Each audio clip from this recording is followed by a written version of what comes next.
ketidakmampuan atau disability, sehingga dia tidak bisa lagi bekerja, sehingga nggak punya penghasilan yang cukup, sehingga kebutuhan keluarga tidak terpenuhi dengan baik, apalagi bicara mengenai investasi. Dan kesimpulannya, semuanya ini akan bermuara pada satu hal, yaitu apa? Rencana masa depan menjadi tidak jelas mungkin. Ini kaitannya. Jadi kaitannya resiko sakit kritis dengan planning masa depan keluarga kita. Ya.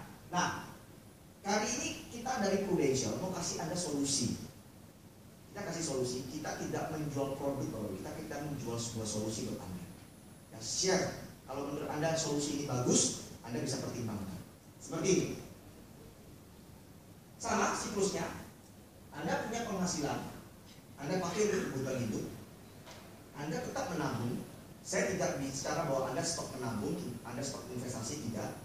Tapi kali ini portofolio Anda tambahkan, Anda sisihkan sekian persen untuk Prudential atau asuransi. Oke? Nah, dari investasinya tetap Anda bisa punya aset, dan Anda tetap bisa punya planning yang baik di masa depan keluarga Anda. Kalau terjadi kasus yang sama, amit-amit kita nggak kepengen terjadi, Bapak Ibu. Ya, saya juga nggak kepengen, gitu ya. Nggak ada orang kepengen. Tapi kalau sampai ini terjadi, Tuhan izinkan ini terjadi, ada muncul biaya pengobatan sakit kritis. Kali ini, Bapak Ibu, Prudential yang akan membiayai, yang akan membayar biaya tersebut, meringankan biaya. Itu yang pertama. Kemudian, bahkan dampak dari sakit kritis ini kalau sampai menyebabkan seseorang tidak mampu lagi bekerja, Prudential juga bisa menggantikan penghasilan yang hilang akibat resiko sakit kritis ini. Sehingga Bapak Ibu, penghasilan kita diprotek. Ya, Anda bisa lihat, saya kotak gitu ya. Penghasilan kita dilindungi, penghasilan keluarga kita dilindungi, aset keluarga kita tetap dilindungi, Bapak Ibu. Sehingga rencana masa depan keluarga kita tetap bisa diwujudkan. Yang paling simpel, anak bisa sekolah tetap, ya, tetap bisa mewujudkan cita-cita mereka. Nah, seperti itu. Jadi hari ini kita mau kasih Anda satu solusi bagaimana memprotek aset Anda, memprotek income Anda dari namanya resiko sakit kritis. Kok bisa Prudential bisa memprotek itu semua? Nah, karena ada dua produk dari Prudential. Yang pertama namanya PruPrime Healthcare. Nah, PruPrime Healthcare ini apa? PruPrime Healthcare ini adalah asuransi kesehatan, ya, asuransi kesehatan global.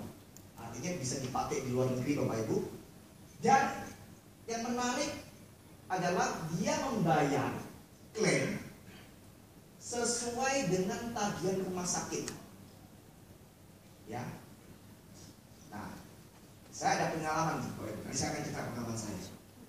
Kenapa kok menarik sesuai dengan tagihan rumah sakit? Bapak Ibu, dari pengalaman saya menangani banyak sekali klaim. Pada umumnya orang kalau masuk rumah sakit muncul 5 tagihan ini. Yang pertama kamar, betul ya Bapak Ibu ya? Yang kedua muncul tagihan biaya dokter, jasa dokternya, betul? Yang ketiga obat dan peralatan. Ya, peralatan misalkan ada pakai lab, MRI, ya kalau kecelakaan pasang pennya itu termasuk peralatan. Kemudian apa? ICU. Kalau dia sampai yang kasusnya gawat masuk ICU, ada biaya ICU.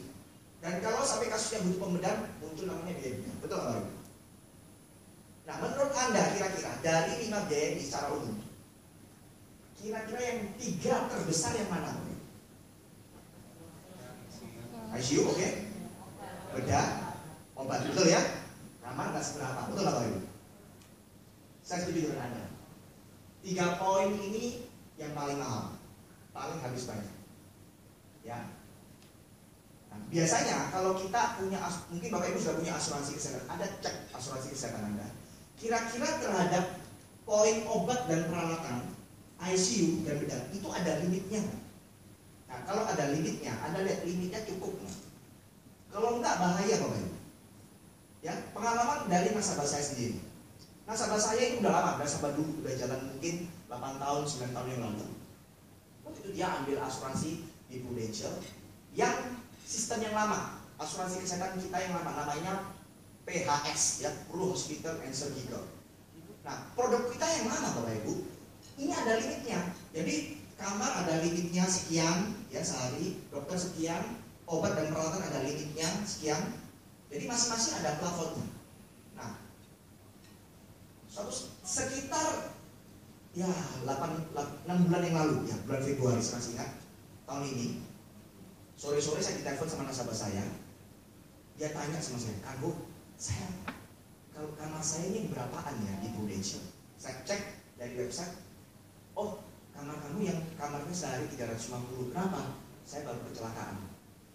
Saya mau ngamar, berarti amannya saya harus ngambil kamar yang di bawah 350 ya." Saya bilang, "Yes." Nah, singkat cerita dia ngamar di rumah sakit ortopedi di mana itu? Citraland, oke ya, dari kamar. Sengaja dia ambil kamar yang paling murah, 200.000. Berarti secara kamar dia aman, betul ya Bapak Ibu ya?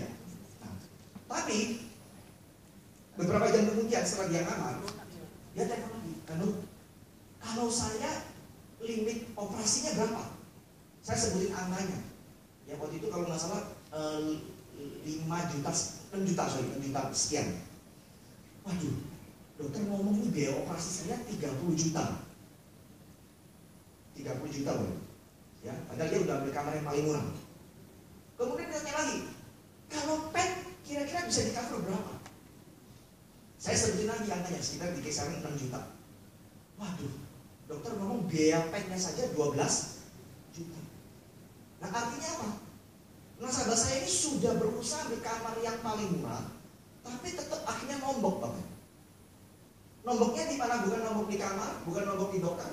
Nomboknya di peralatan, biaya PET-nya, nomboknya di bedah. Nah, singkat cerita, waktu bill keluar 50 juta sekian, di Prudential bayar 16 juta. Nah, itu produk lama. Nah, kasus yang dialami oleh pasien saya, nasabah saya pasti juga dialami banyak nasabah orang lain di Prudential. Nah, oleh sebab itu Prudential tanggap kita meng-create satu produk. Oke, kali ini gak perlu khawatir, obat, peralatan, ICU, bedah kita bayar berapapun habisnya, selama tidak melebihi plafon tahunan. Dan plafon tahunan kita cukup besar. Yang paling kecil itu adalah 1,5 miliar plus 1,5 miliar. 1,5 miliarnya plafon tahunan, 1,5 miliarnya plafon cadangan. Jadi total 3 miliar. Saya kira itu cukup. Itu paling kecil, ya, plafon yang paling kecil. Nah, sehingga kalau sekarang ini ada nasabah saya yang ambil program Prime Health, Bapak Ibu, saya tenang gitu. Kenapa? Saya yakin selama dia ambil kamar yang sesuai, berapapun tagihannya akan dibayar dan tidak pergi plafon tahunan. Seperti itu gambaran. Ya. Nah, jadi kartunya seperti ini Bapak Ibu. Kalau mungkin Bapak Ibu yang sudah jadi nasabahnya Prudential, Anda cek kartu Anda. Kalau gambarnya masih warna merah atau gambarnya ada kerang di mutiara, nah itu berarti produk yang lama. Tapi kalau kartu Anda sudah hitam, aman. Ya seperti itu. Oke. Nah ini kita kerjasama juga dengan beberapa rumah sakit di luar negeri ya, di Singapura. Ini beberapa list, ya. Ada di Gleneagles Hospital juga di Singapura, ya. Ada NUH National University Hospital. Di Malaysia tentu kita juga kerjasama dengan Gleneagles Medical Center, ya. Dan banyak rekanan kita di Malaysia, ya seperti itu. Jadi kalau dulu kita kalau produk yang lama, kartu itu hanya bisa dipakai di dalam negeri, sekarang bisa di luar negeri yang baru, karena kita sudah mulai rekanan. Nah, Bapak Ibu, program kedua, yang pertama tadi Prime Health itu asuransi kesehatan. Program kedua ini ada hubungannya dengan sangat kritis, namanya programnya Pro Crisis Cover Benefit 61. Nah, program ini dia mengcover terhadap 2 resiko sekaligus. Yang pertama sakit kritis, yang kedua meninggal dunia. Artinya kalau sampai nasabah terdiagnosa sakit kritis, ada 60 penyakit sakit kritis yang kita cover, 61 maksud saya. Kalau terdiagnosa, Prudential akan memberikan sejumlah uang pertanggungan nilai klaim. Misalkan 1 miliar gitu, ya, atau 2 miliar. Nah terserah. 1 miliar ini nanti bebas mau digunakan untuk apa? Mau digunakan untuk mensupport biaya pengobatan di luar rumah sakit, mau dipakai untuk menggantikan biaya hidup, sementara mungkin si pencari nafkah masih dalam proses pengobatan, begitu ya. Jadi kita kasih sejumlah uang cash. Kita klaimnya bukan lagi berdasarkan kwitansi rumah sakit. Pokoknya terdiagnosa sakit kritis, kita kasih cash, katakanlah tadi 1 miliar, terserah 1 miliarnya mau dipakai untuk apa. Mau pengobatan tradisional juga boleh, pokoknya. Nggak mau saya buat berobat, ya terserah, pokoknya. Ya, pokoknya kita kasih cash. Nah, jadi bentuknya seperti itu, sehingga Full Crisis Cover Benefit ini, Bapak Ibu, ini sangat banyak membantu buat mengganti income yang hilang akibat resiko sakit kritis. Nah, sekarang pertanyaan begini, Pak, kan nggak semua orang kena sakit kritis.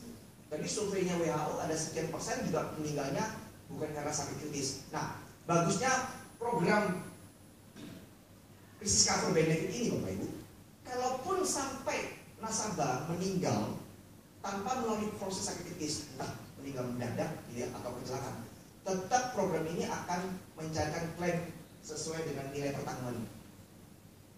Ya, jadi kasusnya ini, saya contoh kasus. Anda masih ingat almarhum penyanyi Mike Mohede, ya, meninggal karena apa? Serangan jantung. Nah, Mike Mohede, saya nggak tahu dia punya asuransi apa enggak, tapi semisal dia punya asuransi sakit kritis, di asuransi lain misalnya. Nah, di asuransi lain rata-rata sakit kritisnya hanya mengcover sakit kritis. Kasusnya Mike Mohede, dia meninggalnya mendadak. Memang diduga sakit jantung, tapi dia kan nggak sempat klaim, langsung meninggal. Kalau dia ambil program sakit kritis di asuransi lain, Bapak Ibu, praktis nggak bisa cair. Tapi kalau dia ambil asuransinya di Prudential, semisal begitu, meninggalnya mendadak, tetap program ini akan cair. Nah, artinya apa? Program ini cepat lambat ini akan kepake, gitu. Ya, seperti itu. Nah, ini contoh list penyakitnya, ya. Ada gagal ginjal, ada koma, cancer, jantung, ya, banyak loh, ya. Nah, kesimpulannya apa? Kesimpulannya begini, Bapak Ibu. Kalau saya simpulkan dari pembahasan saya ini, setiap keluarga butuh 3 rekening. Ya, Bapak Ibu perlu mulai punya 3 rekening. Rekening pertama saya sebut dengan rekening saving yang paling kiri. Rekening saving ini apa sih? Rekening yang kita pakai untuk kebutuhan kita sehari-hari, kebutuhan mendadak. Ya, bayar listrik, bayar air, uang sekolah, ya, rumah perlu renovasi mendadak, ya, genteng bocor, mobil mogok, seperti itulah. Nah, karena ini untuk kebutuhan jangka pendek dan sifatnya insidental, tentunya rekening saving ini bentuknya harus rekening yang gampang diakses, diambil. Yang paling gampang rekening di bank. Ya, jadi asuransi bukan musuhnya bank. Kita sekarang ya. Nah, yang kedua, kita butuh namanya rekening investasi, Bapak. Tentunya kita kepengen depannya kita punya kehidupan lebih baik, lebih makmur, lebih sejahtera, lebih kaya, betul Bapak. Nah, kalau kita kepengen masa depan kita lebih baik, kita perlu namanya rekening kedua, investasi. Ini jangka panjang, ya. Bentuknya bisa dalam bentuk properti, emas, saham, obligasi, reksadana, terserah Bapak Ibu sukanya apa.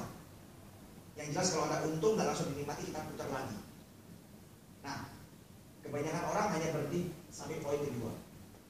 Poin ketiga kita butuh, namanya rekening proteksi.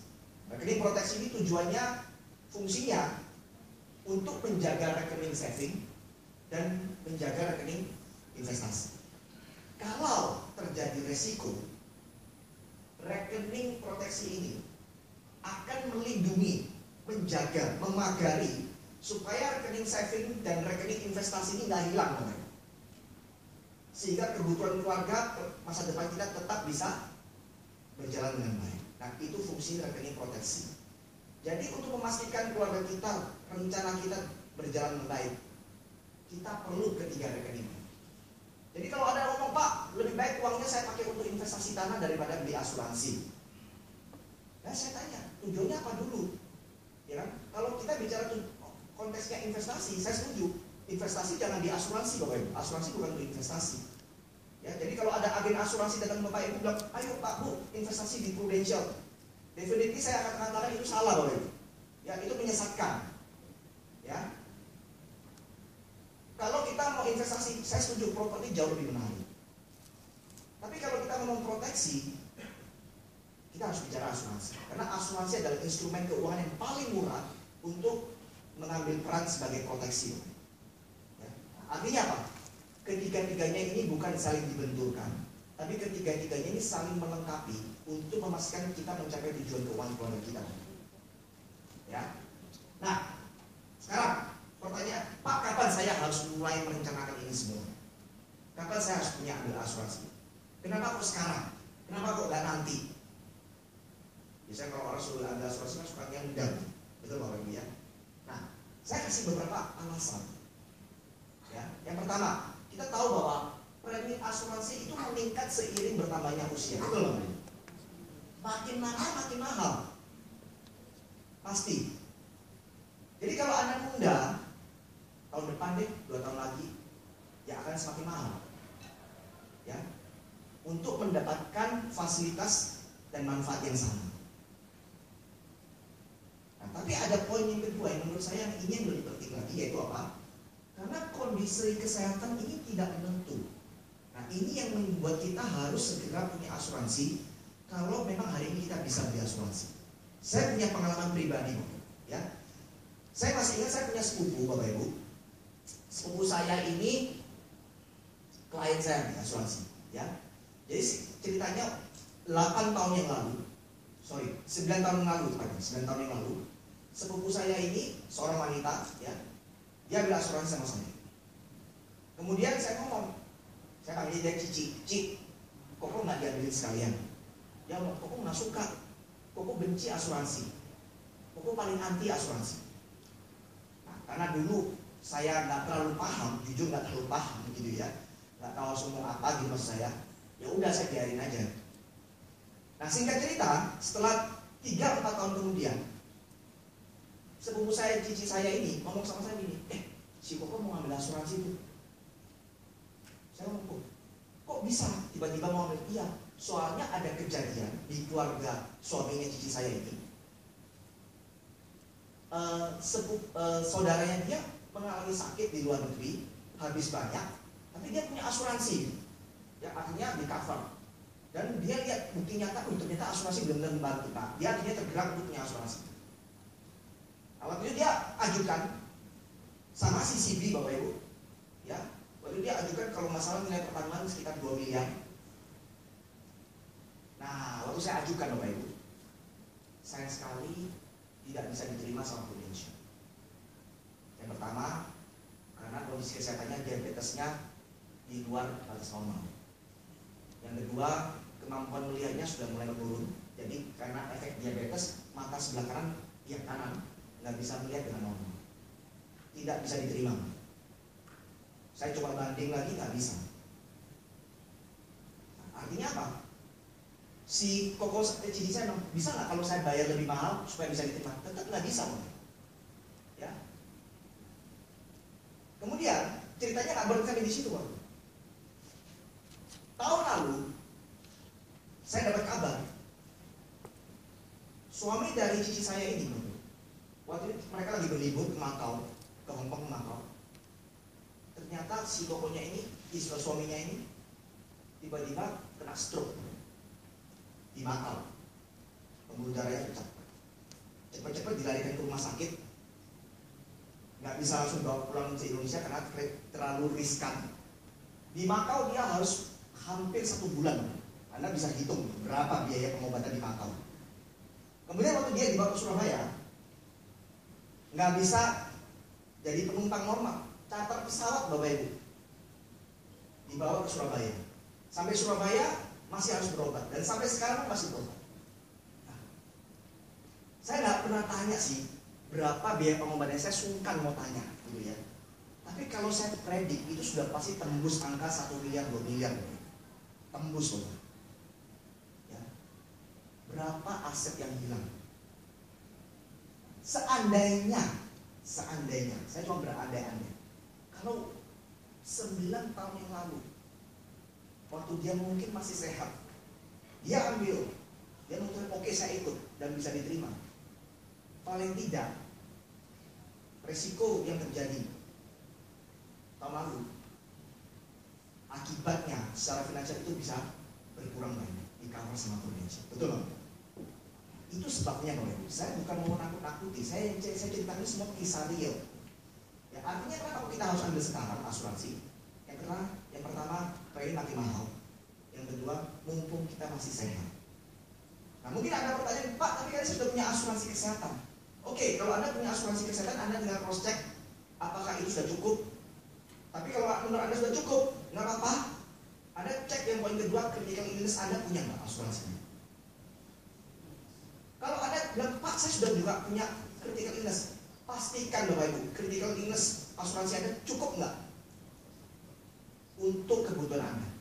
Karena kebanyakan orang Indonesia kulturnya ngambil asuransi karena sungkan, betul nggak? Aduh, yang nawarin saudara, yang nawarin teman baik, yang nawarin tetangga, ikutnya juga asal-asalan. Nah, saya nggak kepingin nasabah saya, ya, dan termasuk Bapak Ibu, kali ini kalau misalkan mengambil asuransi, pastikan ini asuransi yang betul-betul ada pertimbangan dengan serius, nilainya betul-betul harus dihitung sesuai dengan kebutuhan Anda. Ya, ini bukan seperti Anda beli sesuatu barang yang iseng-iseng, enggak. Ini sesuatu portofolio keuangan yang sangat serius yang harus Anda punya, yang harus Anda hitung dengan baik. Ya, seperti itu. Jadi Bapak Ibu, sekali lagi kami tidak bermaksud untuk mendesak, tidak. Saya hanya menceritakan yang sebenarnya. Seperti itu, ya. Mungkin itu aja dari saya. Selanjutnya saya serahkan ke Mas Joni. Ya. Oke, minta tolong untuk rekan-rekan berada di posisi sini. Mungkin ada Bapak Ibu yang ingin bertanya, saya kasih 2 kesempatan, silakan. Terima kasih.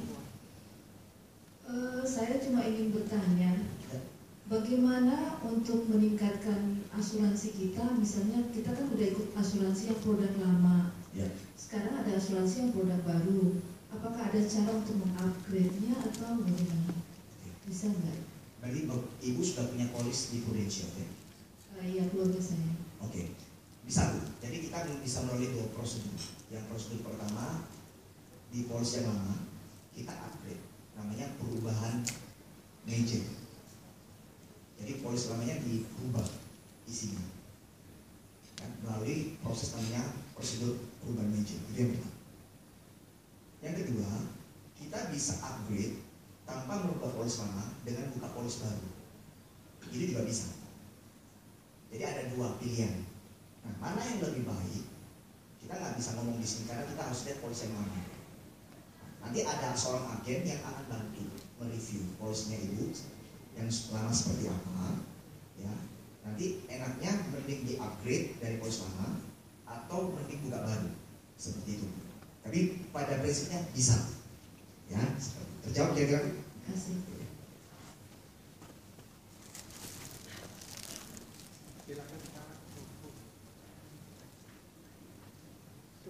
Pak, kalau berobat di Malaysia, ya. Nah, terus umpamanya kita berobat di sana, pembayaran itu gimana, Pak? Pembayarannya ya, ambil produk yang Prime Health tadi Pak, misalnya. Ya. Oke, jadi pembayarannya ada 2 Pak. Yang pertama, Bapak bisa pakai kartu aja.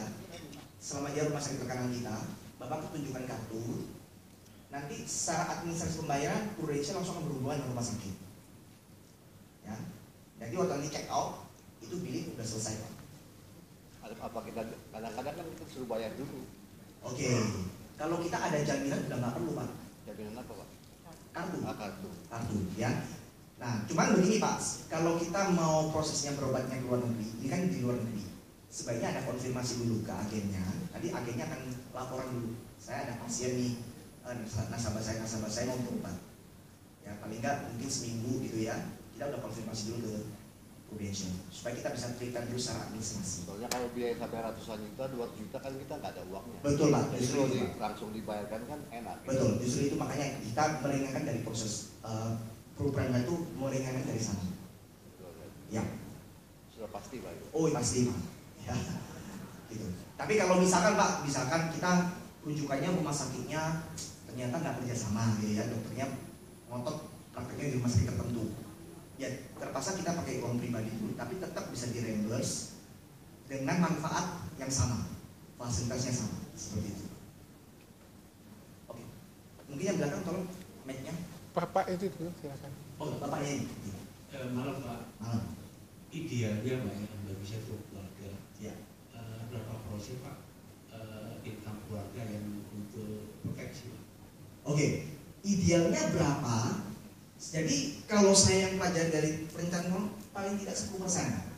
Idealnya 10%. Yang 10% dari penghasilan kita sisihkan untuk asuransi. Seperti itu Pak gambarannya. Tapi tentunya itu kan tidak baku seperti itu ya. Karena pada kasus-kasus tertentu bisa kurang, bisa lebih seperti itu. Kita lihat kebutuhannya bagaimana. Tapi yang jelas begini Pak. Kita waktu ngambil asuransi, patokannya itu bisa dari dua pendekatan. Yang pertama pendekatan dari premi, ya. Misalkan ada keluarga yang ngomong, Pak, saya punya budget nih ikut asuransi, mentok-mentok mungkin 2 juta sebulan, misalkan seperti itu. Oke, kita akan hitungkan dengan 2 juta bisa dapat fasilitas seperti apa. Itu pendekatan yang pertama. Tapi pendekatan yang sesungguhnya, yang ideal, itu adalah pendekatan nomor 2 dari kebutuhan. Contoh misalkan ada orang bilang, Pak, saya keluarga penghasilannya, pengeluaran sebulan 10 juta. Ya misalnya 10 juta untuk kebutuhan hidup, bayar listrik, bayar 10 juta. Misalkan, berapa nilai asuransi saya yang harus saya punya untuk memprotek income keluarga saya? Kalau terjadi sesuatu, 10 jutanya tetap terpenuhi nih, gitu kan ya? Nah, kita bisa hitung.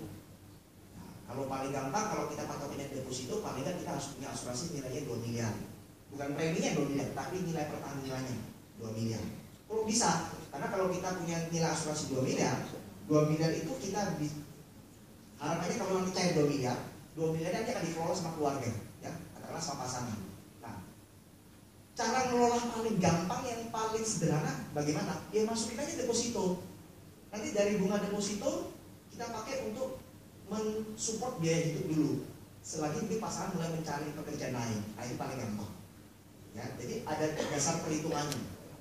Nah, biasanya kita akan dari dua pendekatan ini atau nanti kita cross check gitu ya, cari temunya. Kebutuhannya segini, tapi budgetnya segini. Nah, temunya bagaimana? Nah, ini perlu namanya konsultasi dengan agen. Seperti itu. Terjawab Pak ya? Tadi yang belakang, Pak Joni.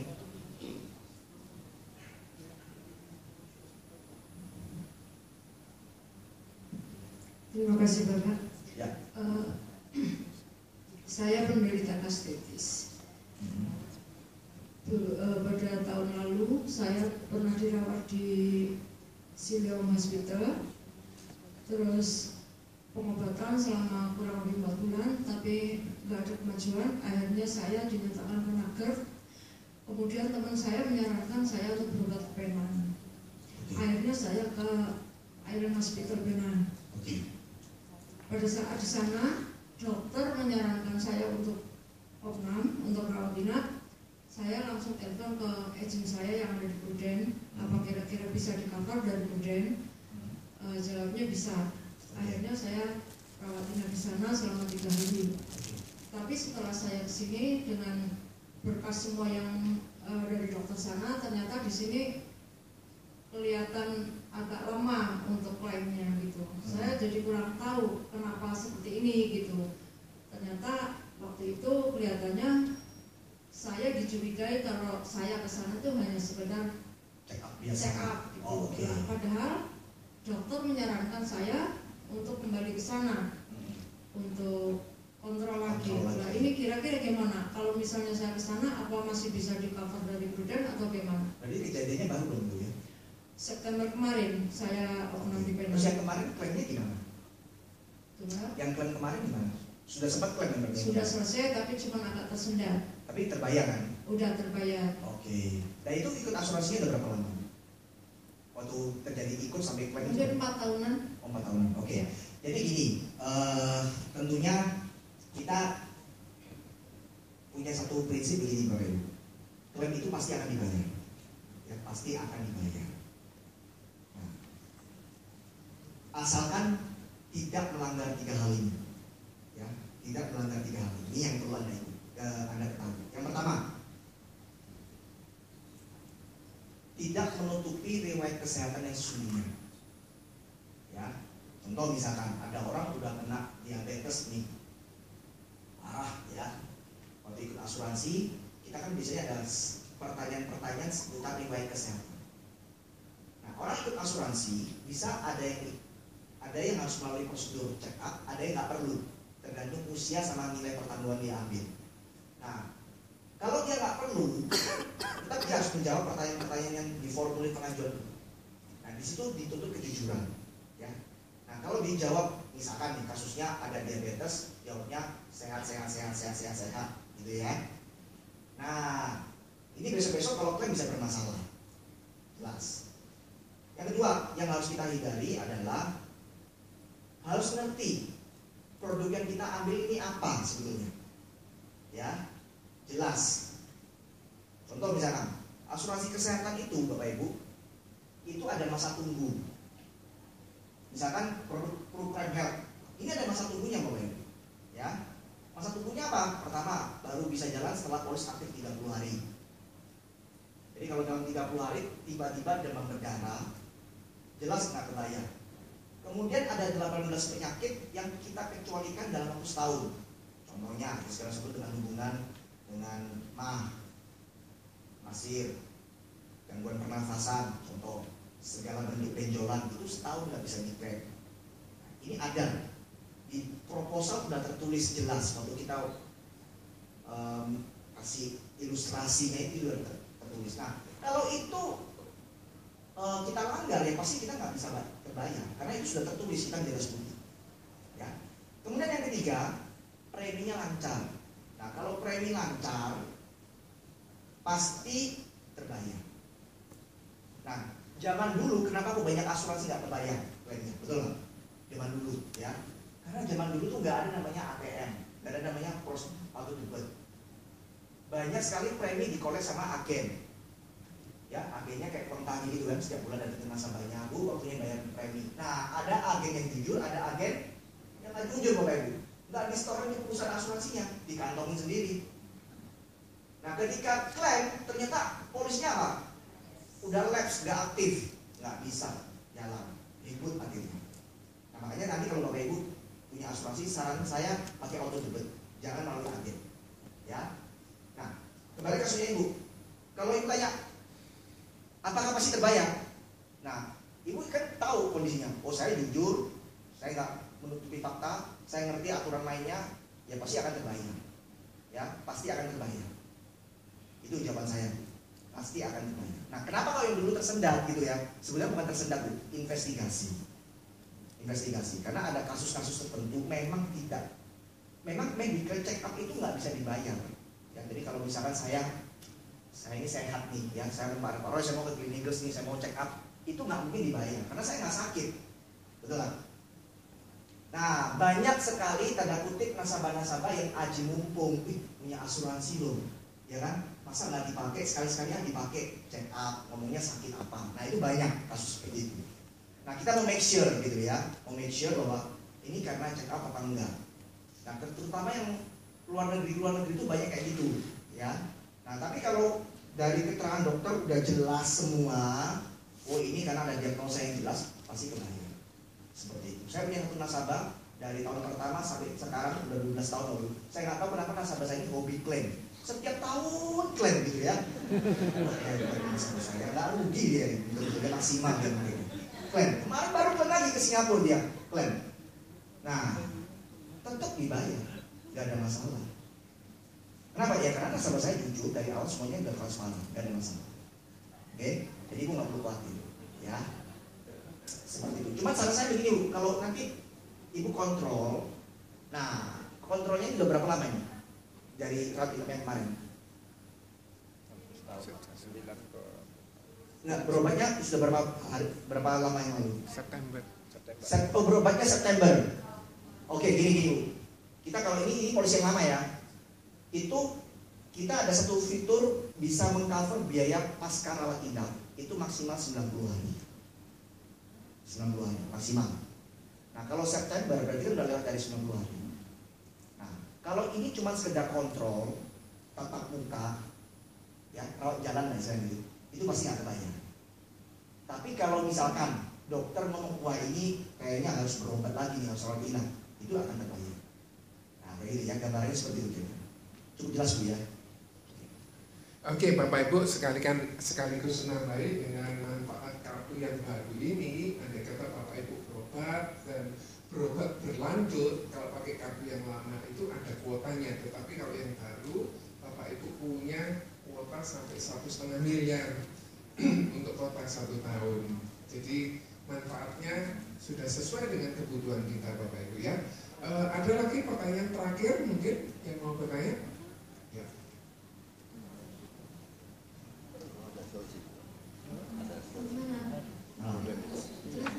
Ini mau tanya soal kemarin kan saya sempat pengajuan Bruden dan waktu itu saya masih belum tahu kalau saya sakit kanker tiroid.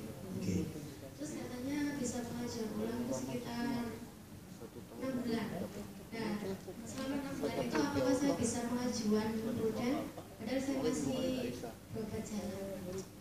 Begini, tentunya pengajuan itu nanti bisa kan harapannya diterima gitu ya.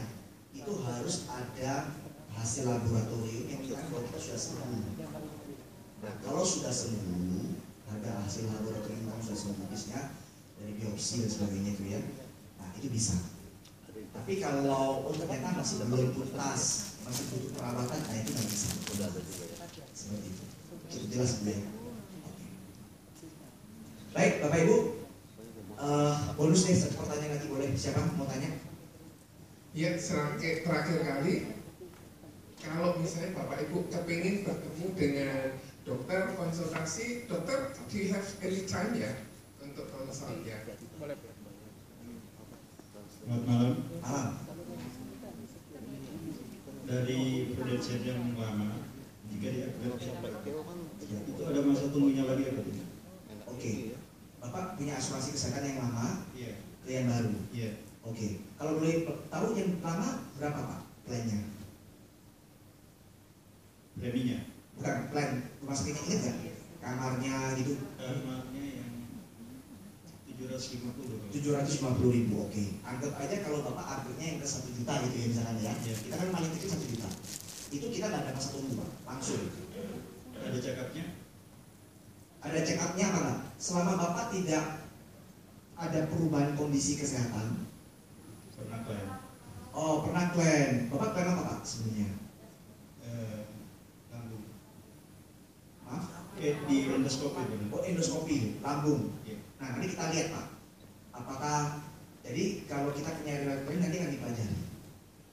Apakah penyakit ini ada resiko untuk potensi terjadi nanti di kemudian hari?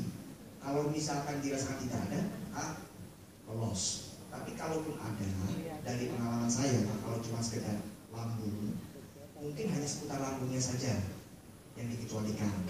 Tapi yang lain-lainnya masih oke. Dikecualikan itu ada masa tunggunya atau masa? Ada masa tunggu Pak biasanya.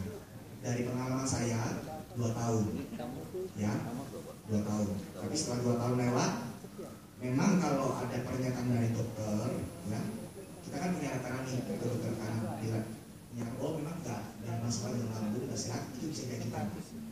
Istilahnya 3 ulang. Nah, kalau sudah 3 ulang, lolos sudah selesai. Normal lagi. Oke, terima kasih. Baik Bapak Ibu, semoga informasi dari saya ini sangat membantu ya, menambah wawasan Anda. Dan mungkin Pak Joni akan menyampaikan beberapa hal, oke, untuk melanjutkannya. Terima kasih, sekali lagi boleh kasih applause kepada Pak Pandu, Bapak Ibu, ada kabar gembira bagi Bapak Ibu yang malam ini mengambil komitmen. Oke, saya mau menambah, oke, saya mau beli yang baru, maka Bapak Ibu akan mendapatkan vouchers diskon dari Rumah Sakit Gleneagles Spine, yaitu dengan diskon 30% dari harga 830. Bapak Ibu mendapatkan diskon 30%, jadi kurang lebih diskonnya 1 jutaan. Jadi ini khusus untuk Bapak Ibu yang mau ambil komitmen, oke, saya mau beli, saya mau nambah dan lain sebagainya. Dan juga Bapak Ibu, kalau Bapak Ibu, oke, saya berkomitmen, saya mau nabung 2 juta setiap bulan, maka di bulan ke-12 Bapak Ibu mendapatkan 1 bulan free, tidak perlu bayar. Jadi selama 11 bulan Bapak bayar, bulan ke-12 tidak perlu bayar.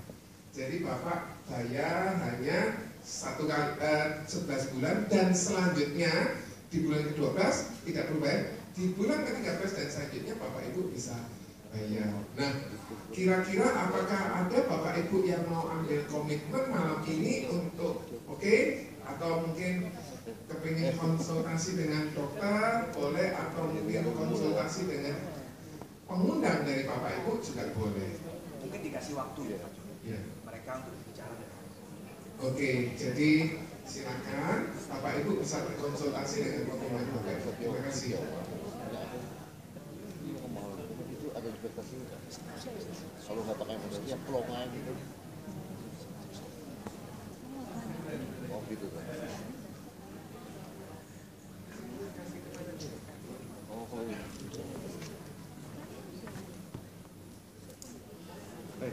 Mungkin para agent bisa menghampiri undangannya untuk ajak ngobrol, ya.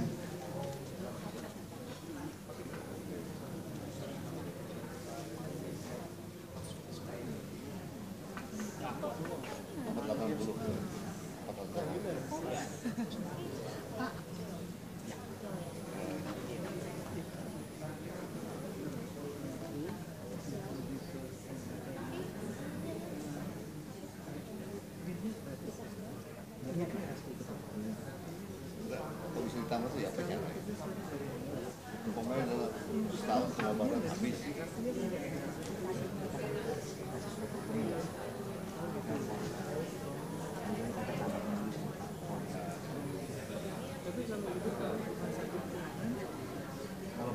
Oh, masalah semua itu dari Jambi ini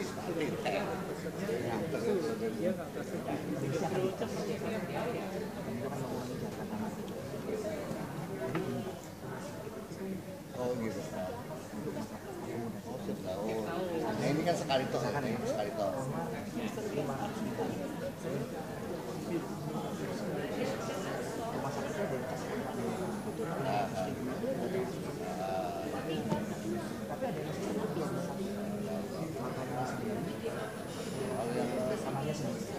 Terus perawatnya sendiri, biasanya itu masih di luar negeri gitu. Itu di luar gitu, rata-rata begitu. Nah, makan dan di asuransi dianggap sebagai perawat. Gitu Pak. Kalau kita ada misalkan data asuransi, terus kita di asuransi di rumah sakit luar negeri kita boleh sama ada di ada yang kadang-kadang makannya sehari 300. Kan nombok 300 kan, gitu kan, nggak berkakler. Nah, tapi 300 ini kalau dipilih kita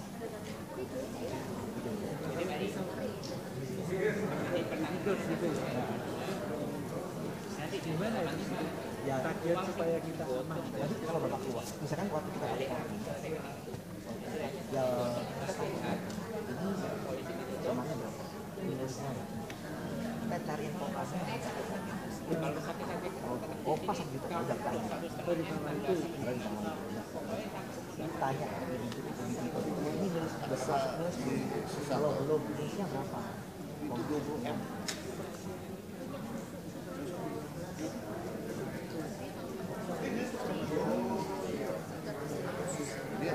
Dia satu ya 20 juta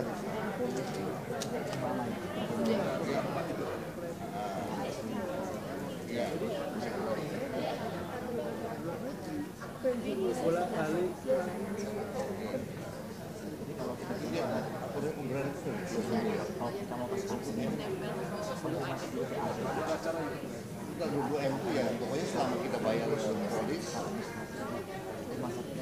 iya angus iya ketika berangkat dia udah oh iya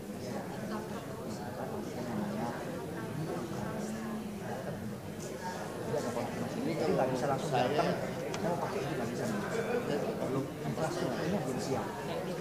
Tapi kalau di Indonesia ada siap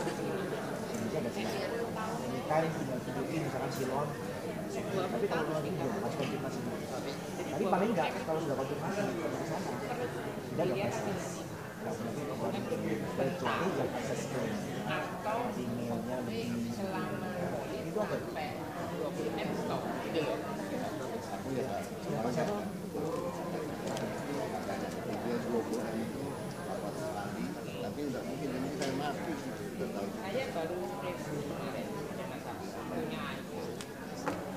mobil SK semua, tapi dibatasi karena remeh dan sambil sebut hidup cepat pengajuannya.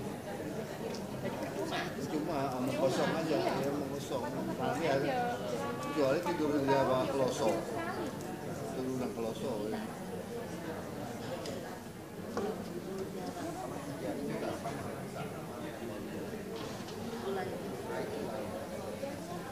Mau konsul ke dokter boleh? Tokyo itu kalau kok 4M 2M plus 2M. Jadi ini 2M pertama yang tahun pasti punya tingkat 2M. Sekut B yang 2M. yang arti semua itu 2M itu berarti kalau mamanya 2,5 pakai